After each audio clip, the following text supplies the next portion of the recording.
सर्वांना जय महाराष्ट्र।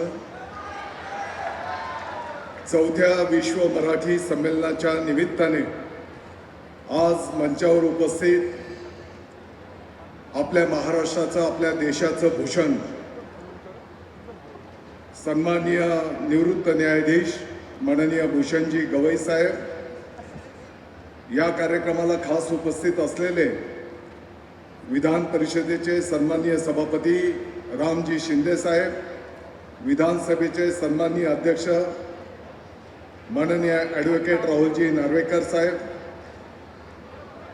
ज्यांनी तर्फावादांमध्ये अख्ख्या आयुष्य घालवलं आणि त्याची केंद्र शासनाने दखल घेत त्यांना पद्मश्री पुरस्काराने सन्मानित केलं, ते आपले सर्वांचे मानबिंदू माननीय भिकल्या लाडक्या दिंडाजी, माननीय आपल्या महाराष्ट्राचं वैभव संगीतकार आदरणीय अजयजी अतुलजी गोगावले, या कार्यक्रमाला खास उपस्थित असलेले माननीय जब्बार पटेलजी, उपमहापौर विलासजी शिंदे, ज्यांनी या कार्यक्रमाची धुरा अतिशय यशस्वीरित्या संपन्न केली, ते माननीय ॲडव्होकेट नितीनजी ठाकरे साहेब, माननीय डॉक्टर किरणजी कुलकर्णी। मला वाटतं की दूरदृश्य प्रणालीद्वारा या कार्यक्रमाला खास उपस्थित असलेले माननीय नामदार उदयजी सामंत साहेब,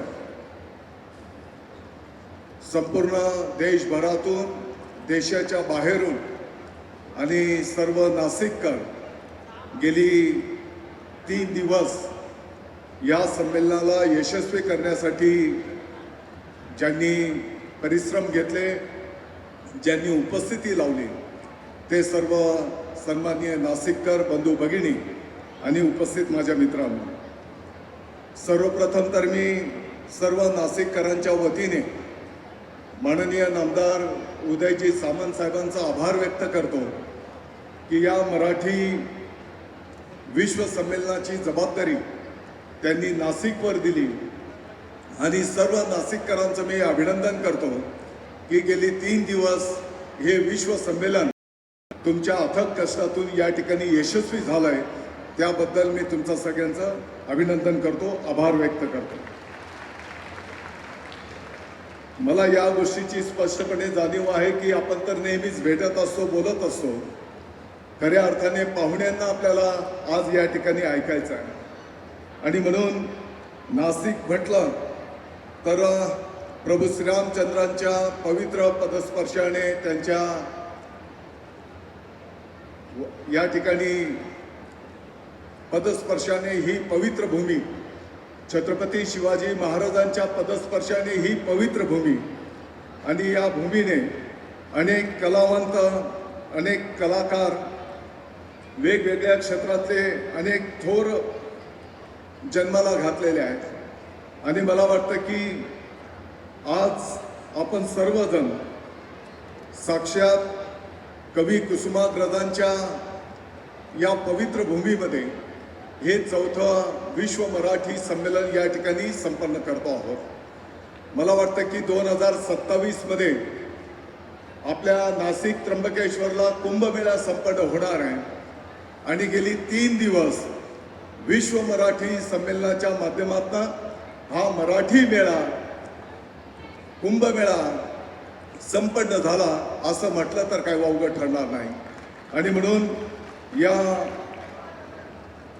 यशस्वी सांगतेला आज मला बोलताना अतिशय नम्रतेने सांगायचं आहे की मराठी भाषा हा विषय महाराष्ट्र शासनाने सर्व माध्यमांच्या शाळेमध्ये बंधनकारक केलेला आहे, सर्व भाषिक शाळेमध्ये बंधनकारक केलेला आहे आणि म्हणून त्याची यशस्वीरित्या अंमलबजावणी झाली पाहिजे, यासाठी शालेय शिक्षण विभाग अतिशय कटिबद्ध आहे आणि त्याची प्रभावी अंमलबजावणी करण्याच्या दृष्टिकोनातून त्या ठिकाणी विशेष प्रयत्न केले जात आहेत, हे मला अतिशय नम्रतेने या ठिकाणी सांगायचं आहे। आपल्या सर्वांना माहिती हे आपलं मानबिंदू आहे त्याच्यासोबतच गरजा महाराष्ट्र माझा हे जे आपलं राज्यगीत मांडबिंदू म्हणून घोषित करण्यात आलेलं आहे, राष्ट्रगीताच्या नंतर राज्यगीत तेवढ्याच सन्मानाने सर्व माध्यमांच्या शाळेमध्ये गायलं गेलं पाहिजे, त्याची ही प्रभावी अंमलबजावणी त्या ठिकाणी केली जाते आहे. आपल्या सर्वांना माहिती आहे, आपलं सर्वांचं दैवत छत्रपती शिवाजी महाराज यांचा इतिहास त्यातल्या त्यात मराठी माध्यमातून तर पूर्ण शिकवला जातो, परंतु देश पातळीवर या दैवताचा इतिहास शिकवला गेला पाहिजे. आपल्याला माहिती आहे की CBSE पॅटर्नच्या पुस्तकांमध्ये यापूर्वी फक्त 1.5 प्याऱ्यामध्ये 1.5 कॉलममध्ये हा इतिहास त्या ठिकाणी शिकवला जायचा.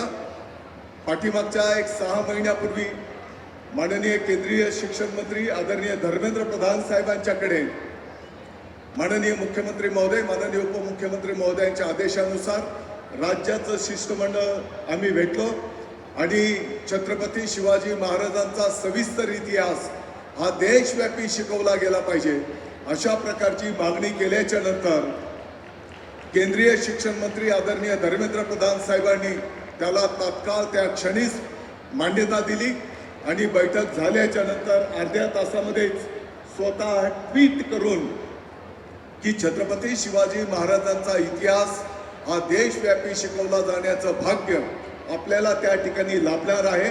आणि नुसते बोलून ते थांबले नाहीत, तर CBSE पॅटर्नच्या सर्व शाळेंच्या येणाऱ्या काळामध्ये 21 पानांच्या माध्यमातून छत्रपती शिवाजी महाराजांचा मराठी इतिहास हा संपूर्ण देश पातळीवर शिकवला जाणार आहे. या गोष्टीचा मी आनंद व्यक्त करतो.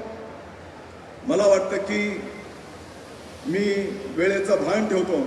अनेक लोकांना मराठी शाळा, मराठी भाषा या संदर्भातली चिंता आहे, परंतु मला अतिशय नम्रतेने सांगायचं आहे,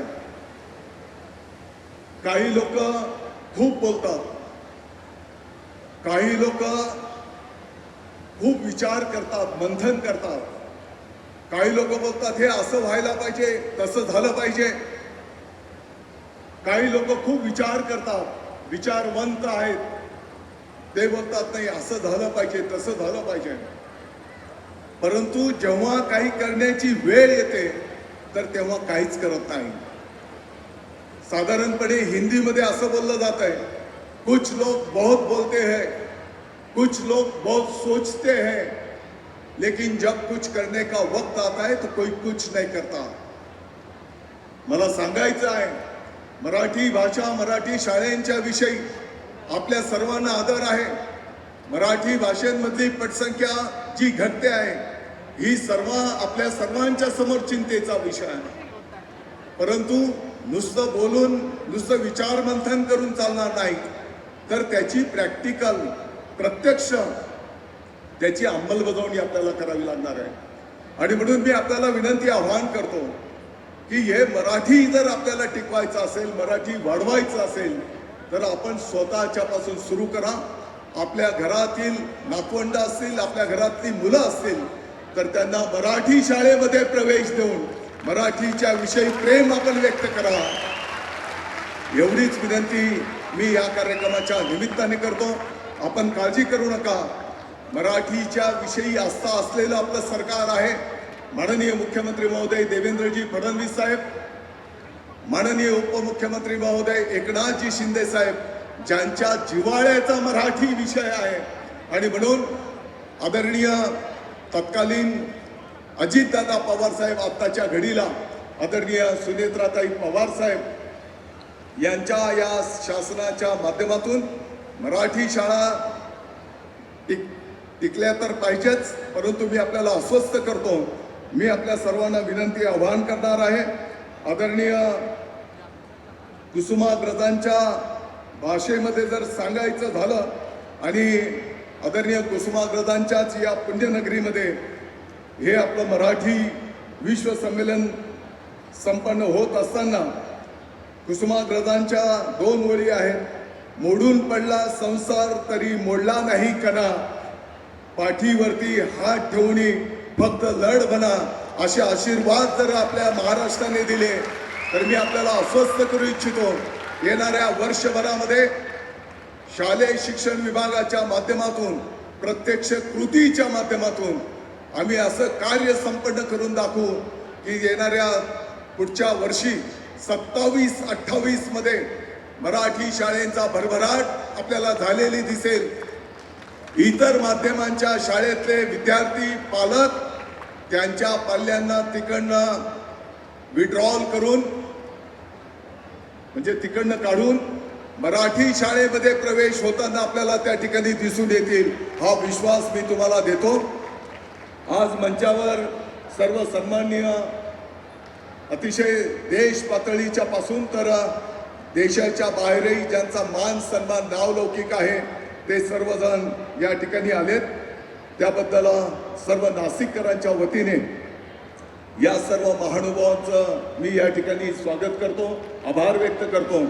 अतुलजी, कदाचित मंचाकडे बघून तुम्ही माऊलींचं गीत गायलेलं आहे, परंतु तुमचे काही चाहते कदाचित नाराज झालेले असतील, परंतु मंचाची शोभा तुम्ही मंचाचं पावित्र्य राखण्याचं काम त्यांनी या ठिकाणी केलेलं आहे. आणि म्हणून मी सर्वांना विनंती करतो की या सर्व महानुभावांचं आपण टाळ्या वाजवून या ठिकाणी स्वागत करूया. आपल्या सर्वांना शुभेच्छा. सर्व नाशिककरांचं मी अभिनंदन करतो, आभार व्यक्त करतो की त्यांनी गेली 3 दिवस ही पंढरीची यात्रा यशस्वीरित्या संपन्न केली. आपल्या नाशिकचं नावलौकिक वाढवला. बाहेर देशातही आलेल्या सर्व पाहुण्यांचं मी स्वागत करतो. जय हिंद, जय महाराष्ट्र.